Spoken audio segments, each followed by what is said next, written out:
하나님 말씀 같이 보겠습니다. 하나님 말씀 이사야 40장 1절부터 2절,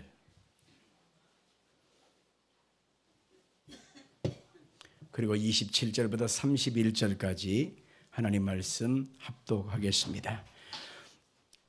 너희의 하나님이 가라사대 너희는 위로하라. 내 백성을 위로하라.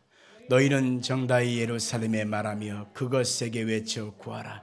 그 복역의 때가 끝났고 그 죄악의 사함을 입었느니라. 그 모든 죄악을 인하여 여호와의 손에서 배나 받았느니라 할지니라.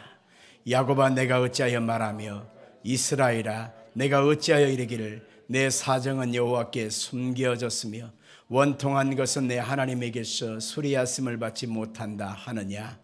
너는 알지 못하였느냐 듣지 못하였느냐.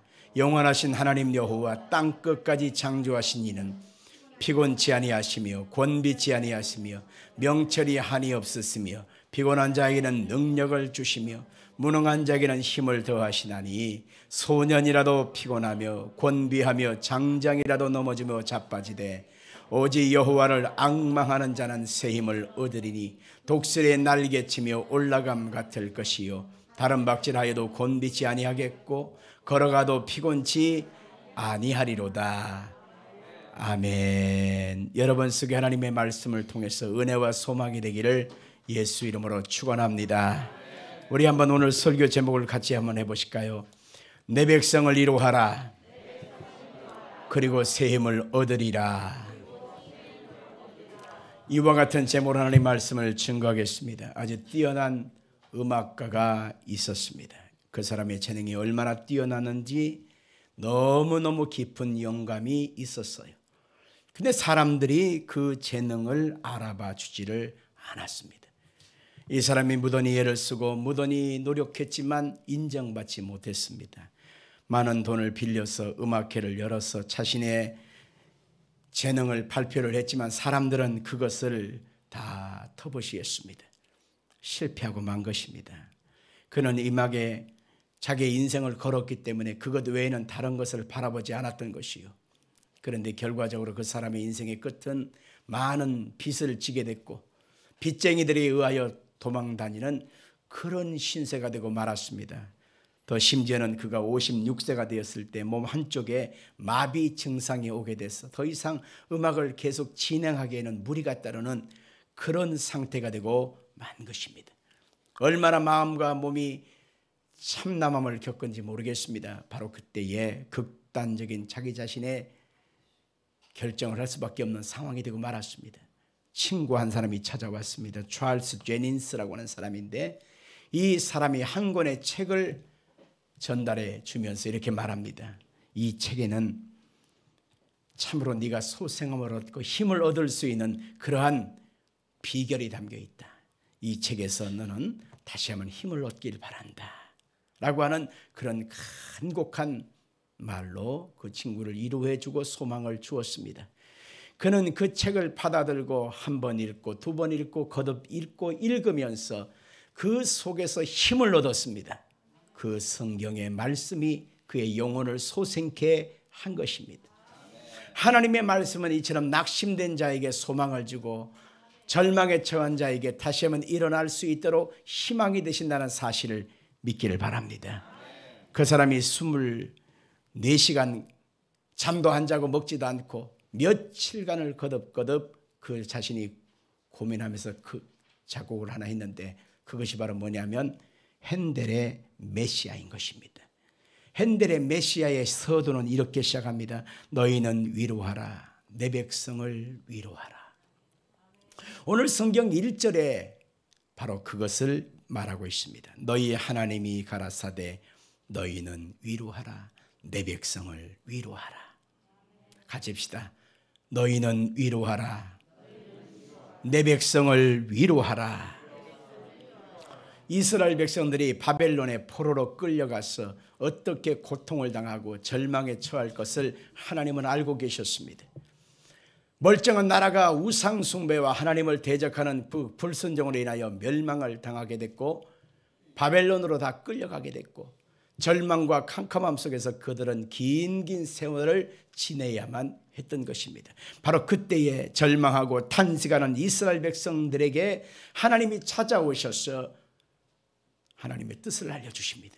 그리고 고통하고 아파하는 그들에게 위로하라, 내 백성을 위로하라 하시면서 하나님이 다시 한번 소망과 새 힘을 주시는 것을 볼 수가 있는 것입니다. 여러분들 어찌 하다 보니까 한 해가 지금 마감되어져 가고 있는 상황에 처해 있습니다. 마지막 남은 달력 한 장을 딱 보면서 여러분들 어떤 생각을 하셨습니까?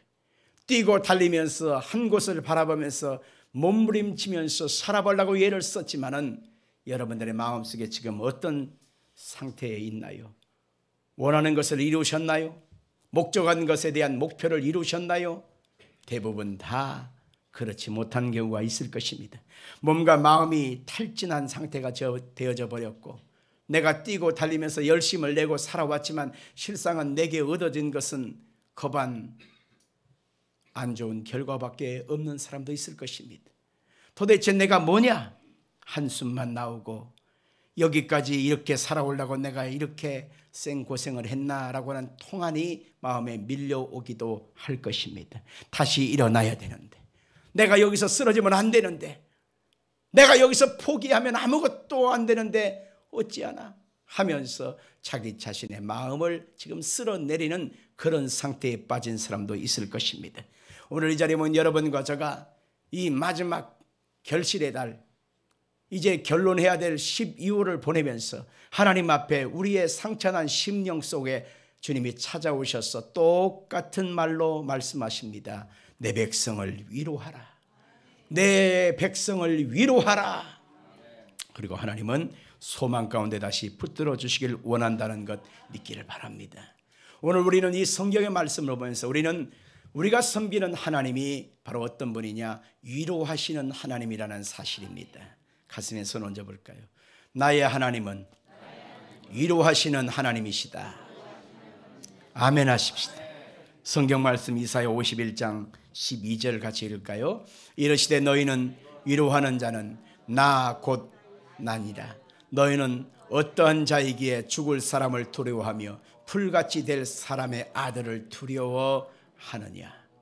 여기서 말하는 죽을 사람을 두려워하며 풀같이 될 사람의 아들을 두려워하느냐, 이것은 바로 바벨론의 모습을 얘기하는 것입니다. 보여지는 상황, 너희를 대적하고 협박하고 위협하고 고통 가운데 너희들을 끊임없이 몰아가는 저 사람들은 누군 줄 알아? 죽을 사람들이야. 풀같이 그들은 속히 뱀을 당할 사람들이야. 아무것도 아니야. 너희가 믿는 하나님은 너희를 위로하는 하나님이시다라는 것입니다.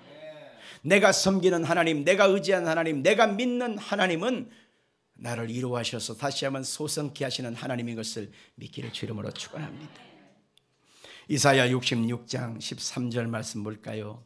어머니가 자식을 위로함 같이 내가 너희를 위로할 것인즉 너희가 예루살렘에서 위로를 받으리니. 고린도후서 1장 3절 이하를 볼까요? 찬송하리로다 그는 우리 주 예수 그리스도의 하나님이시요 자비의 아버지시요 모든 위로의 하나님이시며 우리의 모든 환난 중에서 우리를 위로하사 우리로 하여금 하나님께 받는 위로로서 모든 환난 중에 있는 자들을 능히 위로하게 하시는 이시로다.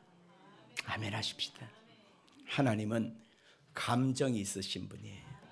지정의, 이것이 하나님의 속성인데 하나님은 지식으로만, 의지로만 하나님이 우리를 이끌어가는 것이 아니라 하나님도 감정이 있으시다는 겁니다. 하나님께서는 감정이 있어서 그 마음에 인간이 겪는 희노애락에 대한 그런 감정을 느끼시는 인격의 하나님이신 것입니다.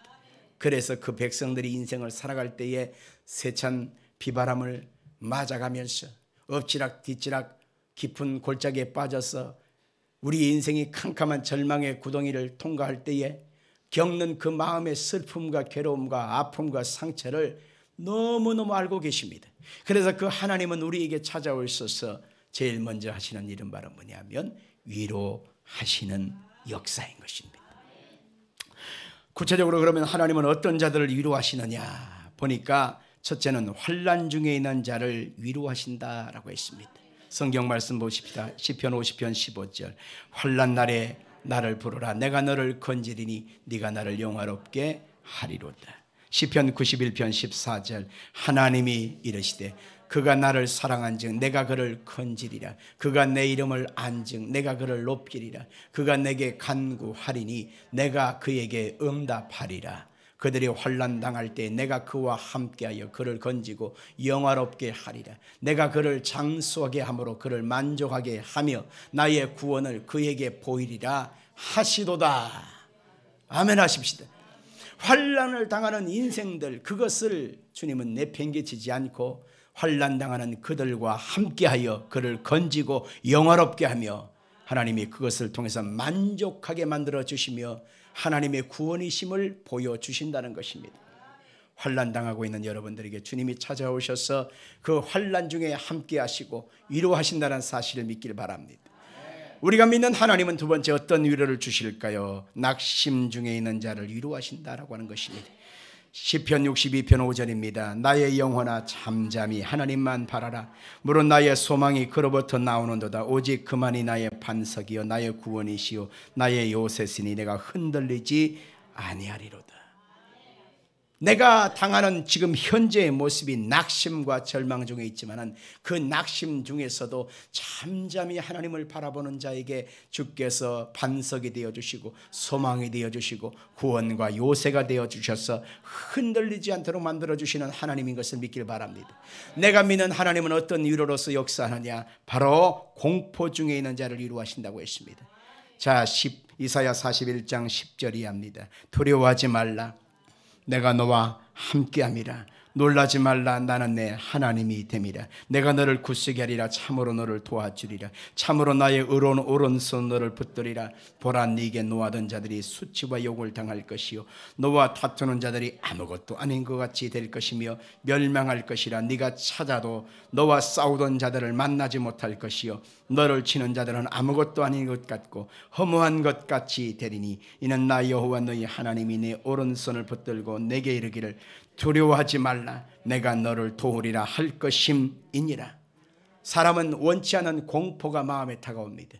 내 삶의 현실에 물질적인 공포, 여러 가지 환난의 공포, 사람들의 우겨싸임의 공포, 내일에 대한 아득함의 공포가 사람들에게 찾아옵니다. 어떻게 하지?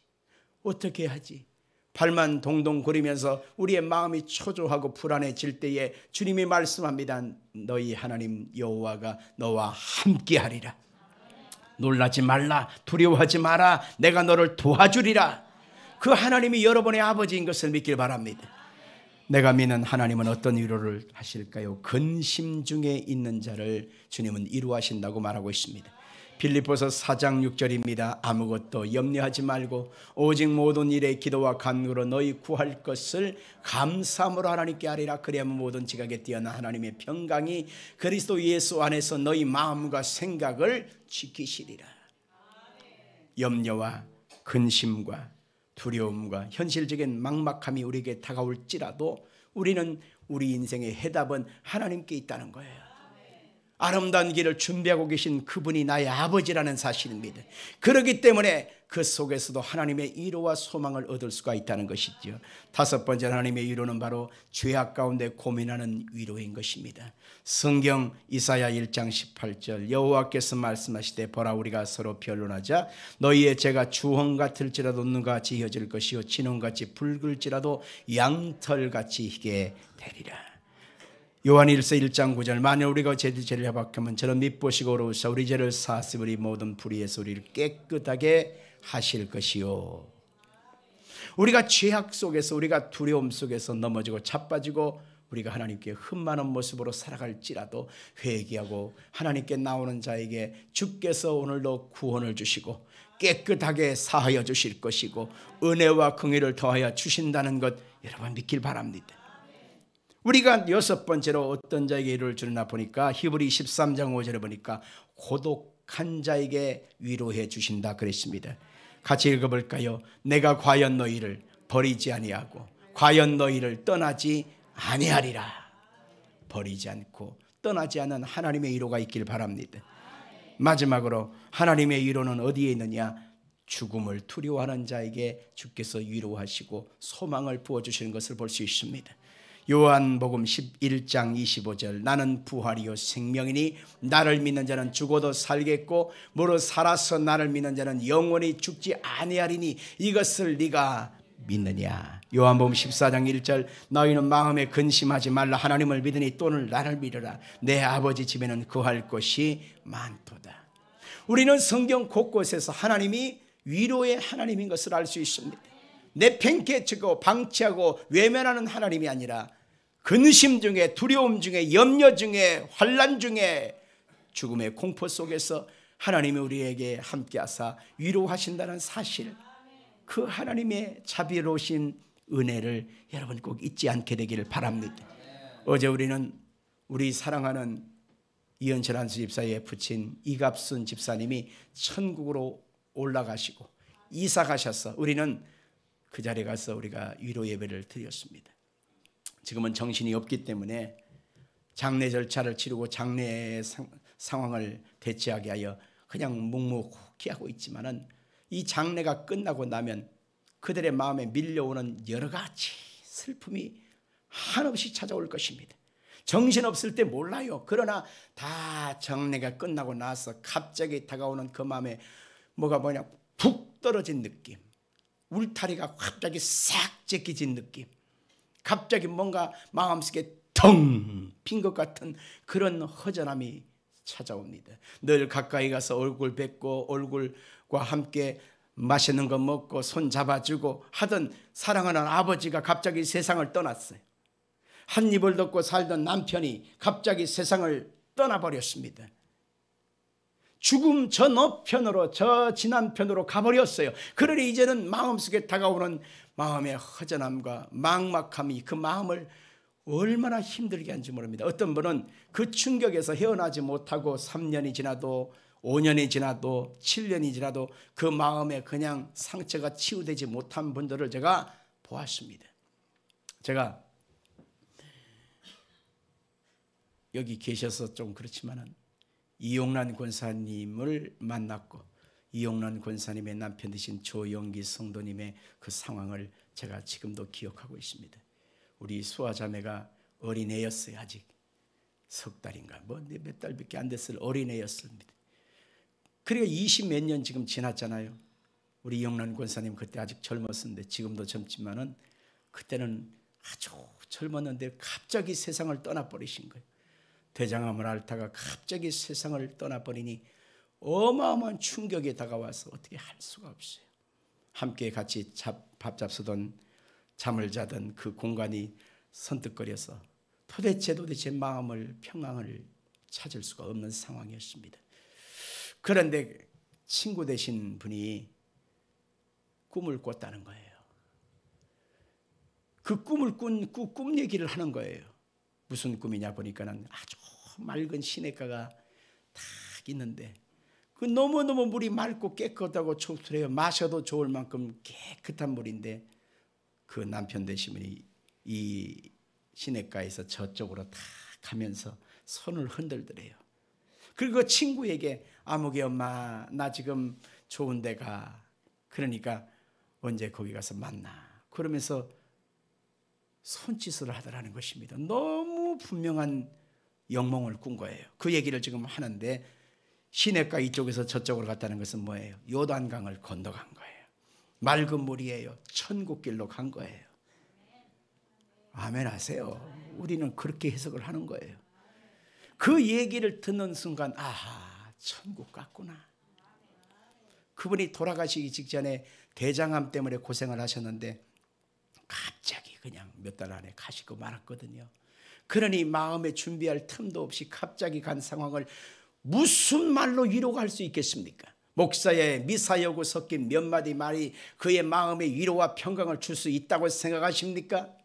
성도들이 다가와서 그냥 몇 마디 말로 주저리 울퍼대는 말이 그 마음에 평강을 줄 수 있다고 생각하십니까? 아무것도 그 마음을 헤아릴 수가 없는 것입니다. 그래서 로마서 8장 28절에 이와 같이 성령이 우리 연약함을 알고 계시고 도와주신다는 것입니다. 말할 수 없는 탄식으로 우리를 위해서 기도해 주신다고 말하고 있습니다. 하나님의 영이신 성령님이 그 마음에 오셔야만, 위로해 주셔야만 그 마음이 안돈될 수가 있는 것입니다. 그래서 오늘 장례를 당하고 있는 그 가정의 식구들, 자녀들과 손주들과 그 부인 되신 이영선 집사님, 그 마음속에 성령님이 위로해 주시기를 우리는 기도해야만 하는 것입니다. 사랑하는 성도들, 우리가 세상을 살아갈 때도 성령님의 위로가 있어야 되고, 이 세상을 당하는 여러 가지 환난과 고난 앞에서도 성령의 위로가 있어야만 우리가 힘을 내서 살아갈 수가 있다는 것입니다. 그래서 성경에 보니까 성령을 근심케 하지 마라. 너희가 구속의 날까지 그 안에서 인치심을 받았다 그랬습니다. 하나님의 성령님께서는 하나님의 깊은 것까지라도 통달하시고 내 깊은 속사정을 알고 계시는 하나님이십니다. 그래서 성령을 근심케 하면 내 영혼의 깊은 곳을 터치할 사람이 없는 것입니다. 성령님과 그래서 함께하고 성령의 은혜를 구하면 그 성령님은 여러분과 저에게 따뜻하고 포근한 은혜로 찾아오셔서 세미하고 세세한 음성으로 찾아오셔서 평강과 기쁨으로 찾아오셔서 이 세상에서 당하는 온갖 망고 풍상의 상황을 이기고 승리할 수 있도록 만들어 주시는 것입니다. 죽음의 상황 속에서도 이 죽음을 뛰어넘을 수 있게 하신 분이 누구냐? 성령의 역사인 것입니다. 그 성령께서 죽음의 공포 앞에서도 걱정하지 마라, 마음에 염려하지 마라, 하나님을 믿으니 또 나를 믿으라. 내 아버지 집에는 거할 것이 많도다. 내가 가서 처소를 예비하러 가노니 처소가 예비되면 다시 너에게 와서 나 있는 곳으로 너희를 영접하여 이르게 하리라. 이 세상에서 환난, 고난, 곤고, 핍박, 여러 가지 절망의 상황이 끊임없이 다가옵니다. 이제 다시 없었으면 좋겠는데 또 무언가가 다가올 줄 우리는 몰라요. 그런 상황 속에서 우리가 마음의 담대함을 가질 수 있는 것은 하나님의 위로, 성령의 위로가 우리와 함께 하신다는 것입니다. 아멘 하십시오. 우리는 그래서 복된 자인 것입니다. 성경 이사야서에 보면 두 번째로 알 수 있는 것은 바로 성경은 우리 구주 예수님 메시아를 보낼 것을 약속하셨다는 것입니다. 이사야라고 하는 선지자는 대선지자라고 말합니다. 그래서 다른 선지서와는 다르게 아주 긴 내용 66장까지를 말씀하고 있습니다.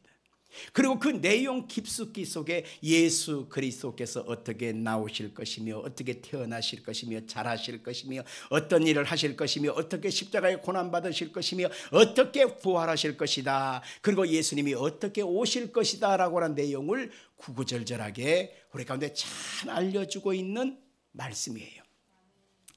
사랑하는 성도 여러분들, 이사야가 우리 가운데 지금 주님이 약속을 주셨습니다. 하나님이 너희의 구원을 위하여 메시아를 보내신다. 하나님이 나의 구원을 위해서 이 땅의 백성들을 구원하기 위하여 하나님의 아들이신 예수님 메시아를 보내주시겠다고 성경은 말하고 있단 말이죠. 이게 바로 복음이라고 하는 것입니다. 우리 한번 성경을 찾아볼까요? 첫 번째로 예수님의 족보, 이새의 족보에서 나실 것을 약속해 주신 내용이죠. 이사야 11장 1절 11장 10절 같이 읽겠습니다. 이새의 줄기에서 한 싹이 나며 그 뿌리에서 한 가지가 나서 결실할 것이요, 그 나라 이새의 뿌리에서 한 싹이 나서 만민의 기호로 설 것이요, 열방이 그에게로 돌아오리니 그 거한 곳이 영화로우리로다. 아멘. 이새의 뿌리에서 한 싹이 나서 만민의 기호로 설 것이다 라고 하는 그 말씀이 무엇일까요? 하나님의 아들이 이새의 자식 속에서 나오게 될 것이다 라고 하는 것인데, 오늘 그 약속이 마태복음 1장 1절에 이루어진 것을 볼 수 있습니다. 읽어볼까요? 아브라함과 다윗의 자손 예수 그리스도의 세계라. 아멘. 또한 메시아는 동정녀의 몸에서 태어나실 것을 주님은 말씀하고 있습니다.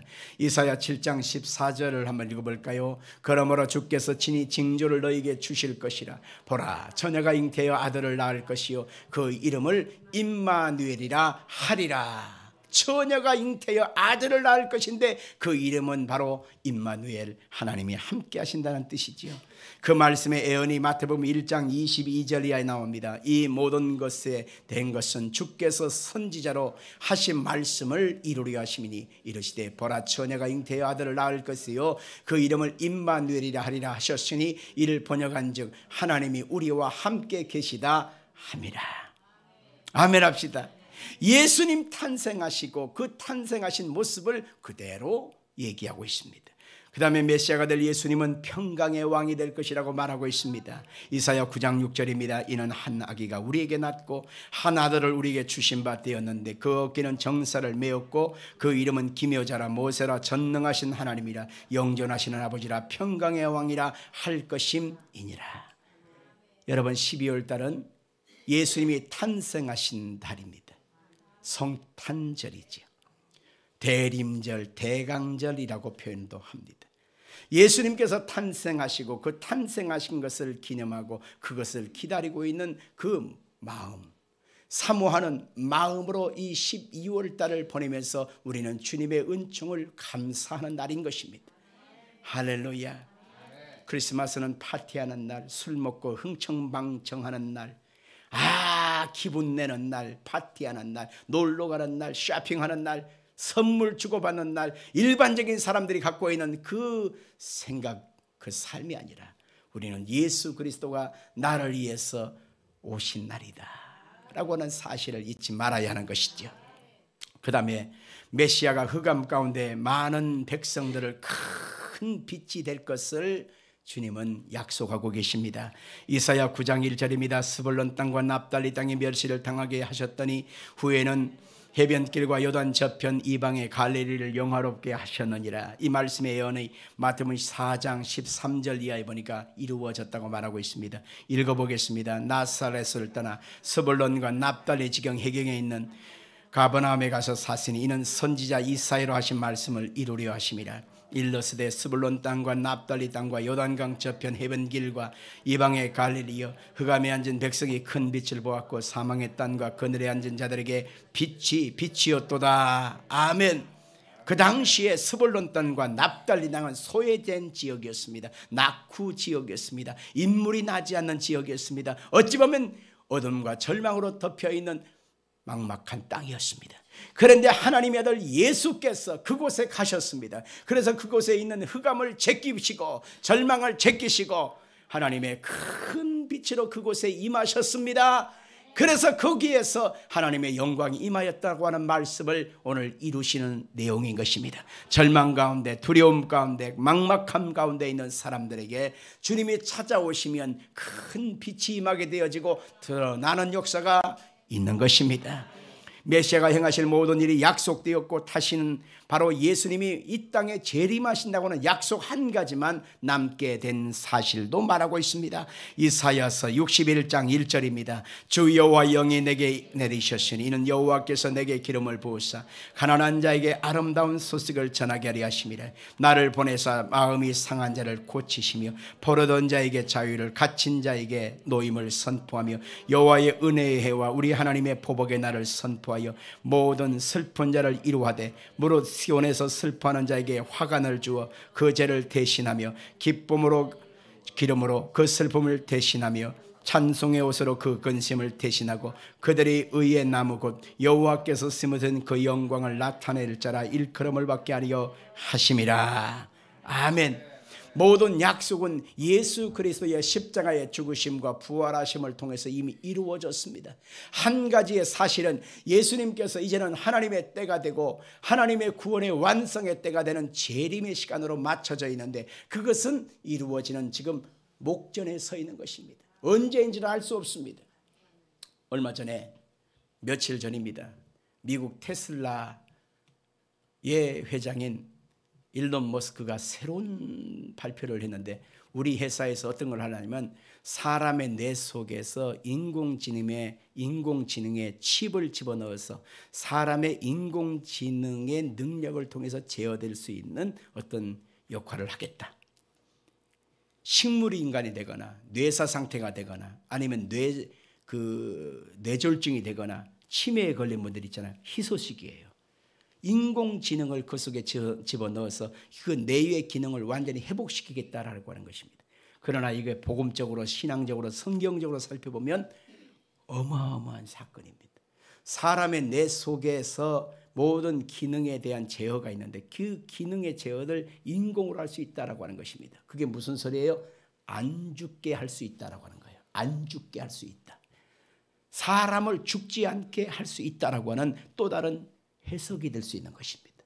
와, 하나님께서 우리 인생을 태어나서 살다가 때가 되면 죽게 하시는 것이 하나님의 뜻인데 그것을 거역하고 그것에 대한 전혀 새로운 의견을 내세우고 그것을 실현에 옮기겠다고 말하는데 과학자들은 전혀 그게 엉터당터 없는 그런 허무한 소리다라고 말하지 않아요. 가능하다.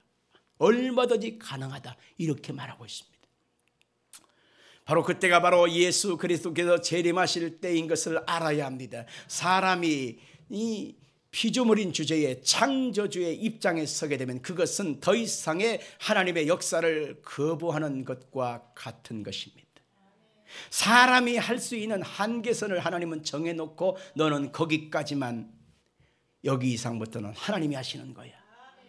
선악과 나무를 만들어 놓고 하나님이 거기까지만, 선악과를 따먹는 순간엔 너는 죽는다라고 그렇게 성경에 하나님이 브레이크를 걸어놨지 않습니까? 한계성을 전해 놓았지 않습니까? 근데 그것을 뛰어넘는 순간에 타락이 되어지고 결국 그것은 모든 것을 파멸로 이끄는 결과밖에 없는 것입니다. 바로 예수 그리스도의 재림 앞에서 이루어지는 그런 현상들을 우리가 보고 있는 것입니다.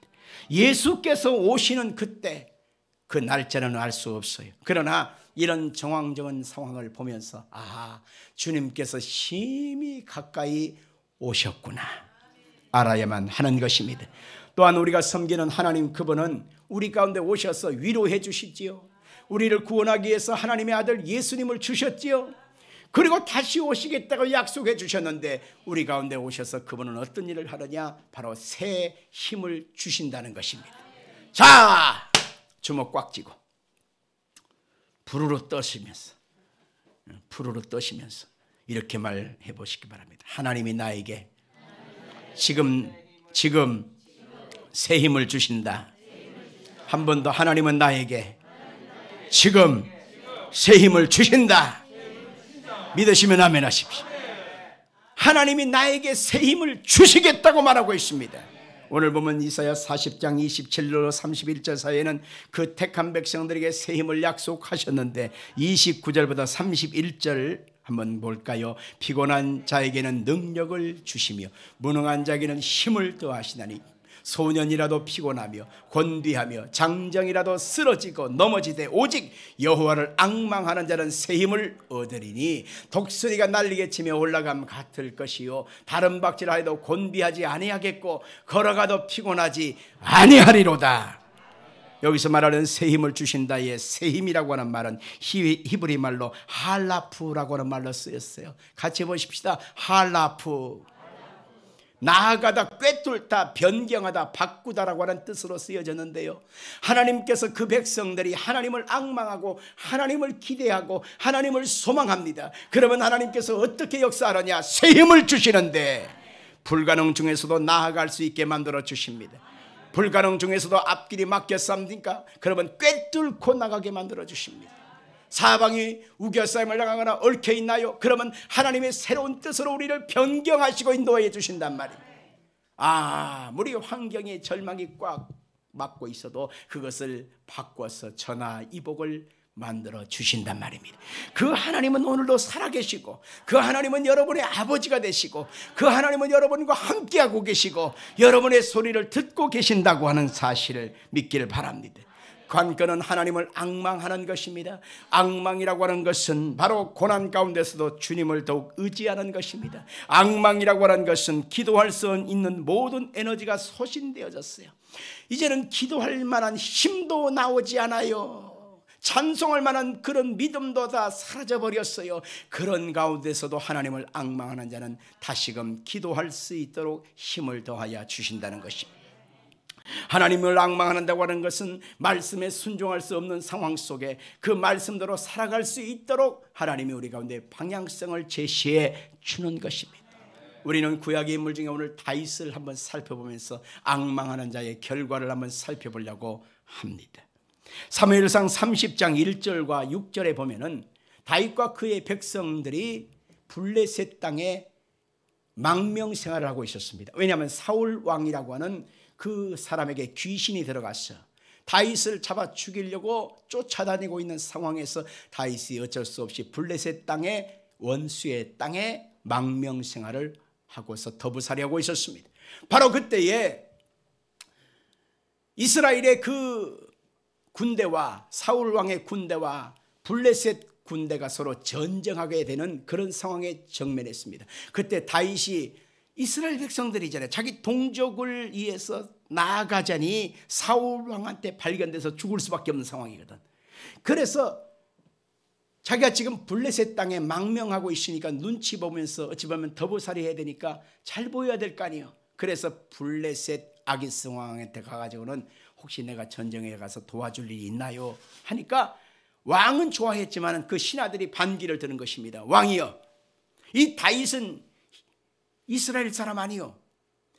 그런데 이 다윗이 전쟁의 중간에 마음의 변심을 해서 반기를 일으키고 우리를 서로 공격해오면 우리가 죽을 것이 아니요. 그러니까 다윗과 전쟁에 함께 나가는 것은 불가하니 아예 제낍시다.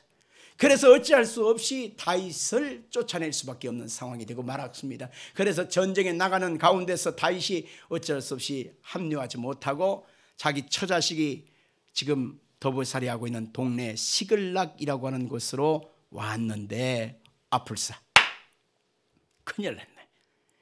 그 잠깐에 없는 사이에 누가 쳐들어왔느냐? 아말렉이 쳐들어왔습니다. 그래서 그 아말렉이 모든 살림을 다 뺏어가 버리고 좋은 것 다 가져가 버리고 자기의 자식까지 전부 다 납치해 가버리고 완전히 황무한 상황이 되고 만 것입니다. 이거 뭐 어찌할 수 없어요. 그래서 그의 동료들이 함께했던 그 피를 나눈 형제들이 다윗 앞에 돌을 던지면서 이 모든 원인은 다윗 때문이다. 다윗 때문이 다윗을 죽이자 하면서 탄식하고 그들이 울 기력이 없도록 울었다 하는 그런 기가 막힌 상황을 얘기하고 있습니다. 한번 읽어볼까요? 다윗과 그의 사람들이 사흘 만에 시글락에 이른 때에 아말렉 사람들이 이미 네겝과 시글락을 침노하였는데 그들이 시글락을 쳐서 불사르고 거기에 있는 젊거나 늙은 여인들을 한 사람도 죽이지 아니하고 다 사로잡아 끌고 자기 길로 갔더라. 다윗과 그의 사람들이 성읍에 이르러 본즉 성읍이 불탔고 자기들의 아내와 자녀들이 사로잡혔느니라. 다윗과 그와 함께한 백성들이 울 기력이 없도록 소리를 높여 울었더라. 다윗의 두 아내 이스라엘 여인 아히노암과 갈멜 사람 나발의 아내 되었던 아비가일도 사로잡혔더라. 백성들이 자녀들 때문에 마음이 슬퍼서 다윗을 돌로 치자 하니 다윗이 크게 다급하였으나 그 하나님 여호와를 힘입고 용기를 얻었더라. 아멘. 본문에서 우리가 확인할 수 있는 것처럼 다윗의 지금 현재 상태는 마음이 너무 슬퍼서 괴롭고 고통하는데 피를 나는 형제들이 돌을 들고 다윗을 때려 죽이자. 다윗 때문이야, 다윗 때문이야 하면서 반기가 일어난 상황입니다. 그러니 이럴 수도 없고 저럴 수 없는 다윗의 현장의 모습이었던 것입니다. 그때의 다윗의 모습 속에 어찌했는가를 보아야 할 것입니다. 성도들의 믿음의 중심이 어디 있느냐? 바로 환난을 당해보면 압니다. 평상시 때는 잘 몰라요. 고난과 절망과 우겨싸임과 답답한 일을 당할 때 그 믿음의 진가가 드러나게 되는데 이 사람이 정말 하나님을 앙망하는 사람이었는가 아니면 하나님을 기망하는 사람이었는가가 드러나는 것입니다.